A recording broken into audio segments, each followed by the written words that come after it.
Assalamualaikum, salam sejahtera, Cik Munan kembali lagi. Pada kali ini, kita akan melihat pelajaran matematik SPM berkenaan dengan asas nombor bahagian yang pertama. Dalam video ini, cikgu akan cuba bincangkan berkenaan dengan konsep sistem penomboran. Asas nombor ialah cara untuk membilang atau menyatakan bilangan. Asas boleh merujuk kepada bilangan nombor atau perwakilan untuk menyatakan bilangan. Contohnya, asas 2. Kita namakan sebagai asas 2 kerana ia menggunakan hanya 2 digit, iaitu digit 1 dan 0. Cara membilang adalah 0, 1, 1, 0, 1, 1 dan seterusnya. Jika kita ada asas 4, maka 4 digit yang digunakan, iaitu 0, 1, 2 dan 3. Jadi apabila kita membilang, dia bermula dengan 0, 1, 2, 3. Kemudian ia akan menjadi 10, 11 dan seterusnya. Hanya digit 0, 1, 2 dan 3 yang boleh digunakan. Sementara bilangan yang seterusnya perlu mengulang balik digit-digit. Asas yang paling kita biasa ialah asas 10 yang dipanggil sebagai sistem perpuluhan ataupun desimal. Ianya terdiri daripada 10 digit iaitu 0, 1, 2, 3 hingga 9. Nombor yang selepas 9 akan menjadi 10, 11 dan seterusnya. Mengapa kita menggunakan asas 10 ataupun sistem perpuluhan? Mungkinkah apabila kita membilang, kita menggunakan jari? Kita mempunyai 10 jari. Fikirkan. Perhatikan jadual yang diberikan. Dalam jadual berkenaan, terdapat nombor-nombor dalam asas 10 iaitu base 10, asas 8, asas 5 dan asas 2. Jadual ini menunjukkan perbandingan nombor apabila kita membilang.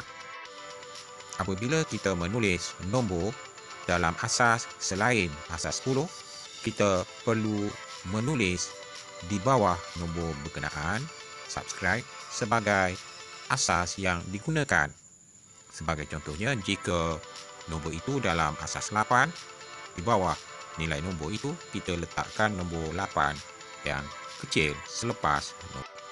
Perhatikan juga bahawa nilai nombor pada lajur yang sama adalah sama. Perhatikan lajur yang terakhir. Nombor pada asas 10, 9.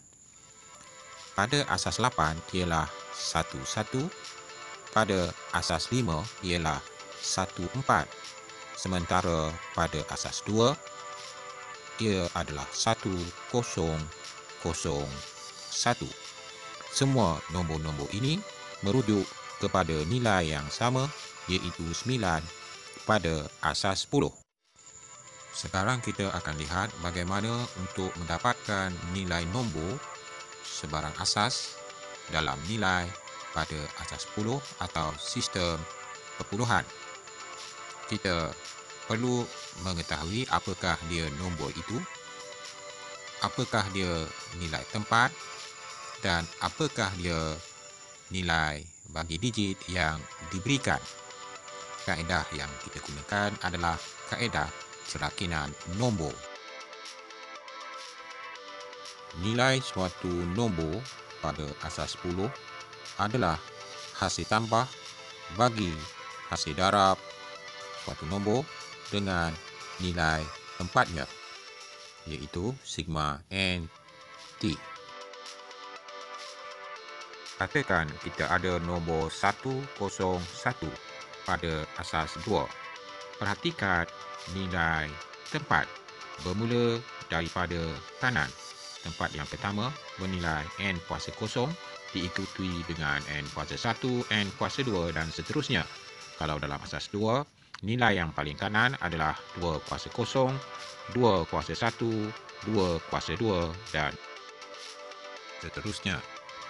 Perhatikan nilai 1 yang paling kanan bermakna terdapat nilai 2 kuasa kosong. Di sebelah kiri kosong bermakna tiada sebarang nilai untuk nilai tepat 2 kuasa 1 dan terdapat 1 nilai 2 kuasa 2.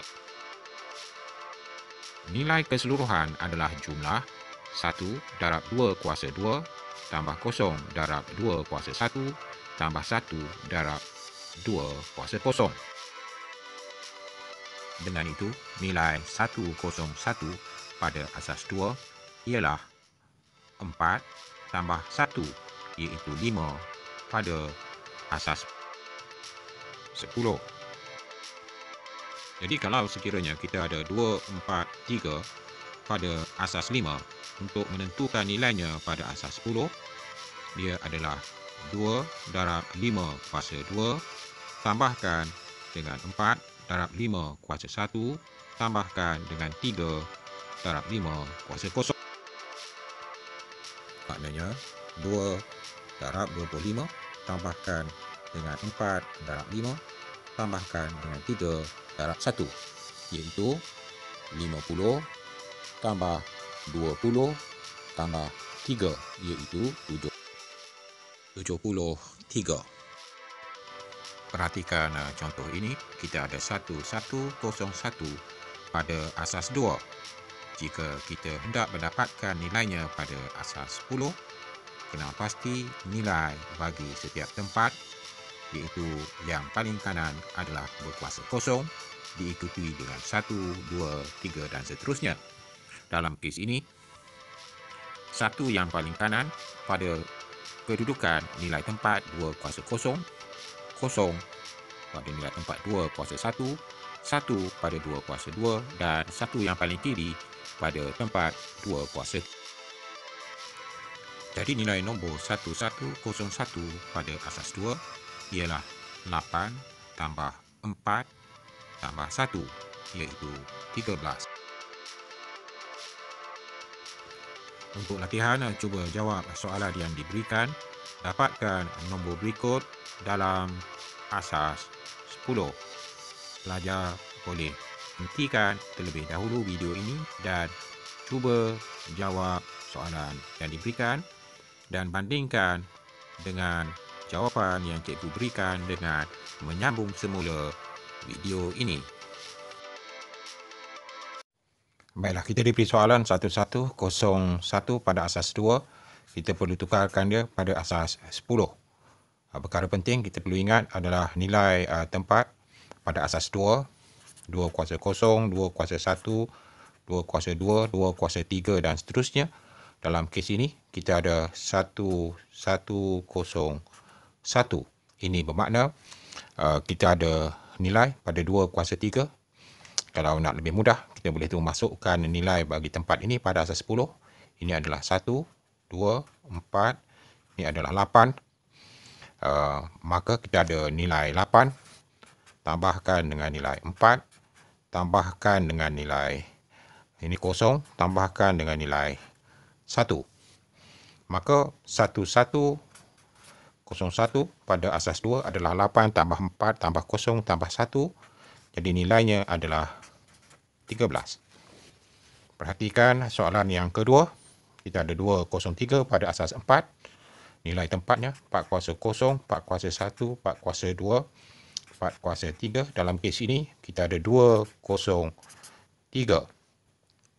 Maknanya 203 pada asas 4 adalah sama dengan 2 darab 4 kuasa 2 tambahkan 0 darab 4 kuasa 1 tambah 3 darab 4 kuasa 0. 4 kuasa 2 adalah 16. So 2 darab 16 tambah 0 tambah 3. So kita dapat 32 tambahkan dengan 3. 32 tambahkan dengan 3. Kita dapat 35. Dan yang terakhir kita ada 213 pada asas 8. Kita nak tukarkan pada asas 10. So untuk asas 8, tempat yang pertama 8 kuasa 0, 8 kuasa 1, 8 kuasa 2 dan seterusnya. So kalau 8 kuasa 0 nilainya adalah 1. Ini 8. 8 kuasa 2 adalah 64. Dan nombor yang kita ada adalah 213 pada asas 8. So 213 pada asas 8 adalah 2 darab 64. Tambahkan dengan 1, darabkan dengan 8, tambah 3, darabkan dengan 1. So sini kita dapat 128, tambah 8, tambahkan dengan 3. So 128 tambah 8, tambahkan dengan 3. Maknanya 128 tambahkan dengan 11, kita dapat 139. So ini adalah nilai pada asas 10. Cikgu harapkan anak-anak boleh kuasai pelajaran ini dengan baik. Cukup dulu untuk kali ini. Jumpa lagi dalam video yang akan datang. Jangan takut, jalan terus. Assalamualaikum, salam sejahtera. Cikgu Nan kembali lagi.